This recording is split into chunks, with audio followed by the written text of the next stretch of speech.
Emily had lived in the same house for most of her life, and yet she had always felt a certain unease in her bedroom. It wasn't the kind of fear you could pinpoint, but it was a feeling that crept in when the sun dipped below the horizon and darkness settled in. She told herself it was just the house settling, the wind rattling the old windows, or maybe even a passing car's headlights casting strange shadows on her walls.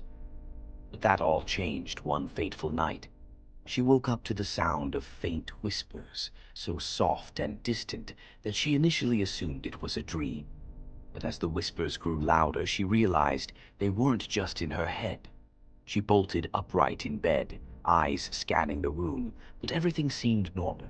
Still, the whispers continued, as if they were beckoning her to look in the mirror across from her. Against her better judgment, she did.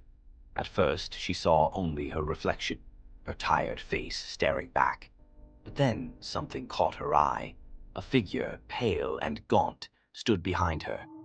Emily's heart froze in her chest. She whipped around to face the empty room, but there was no one there. When she turned back to the mirror, the figure was closer, its hollow eyes fixated on her. Its mouth moved, but no words came out, just a low, raspy whisper. Terrified, Emily tried to tell herself it was just her imagination playing tricks. But night after night, the figure appeared, drawing closer each time. The whispers became more distinct, the voice cold and distant, as if it was coming from a place far away, perhaps even from beyond the mirror itself. One night, after weeks of torment, Emily couldn't take it any longer. She sat in front of the mirror, staring at the figure. She could feel its presence behind her, the cold air brushing against her neck.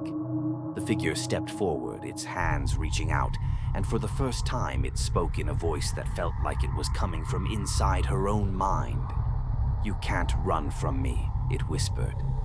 Then, just as her mind started to slip into panic, the figure's bony fingers brushed her shoulder. The whispers stopped. The only sound left was her own scream.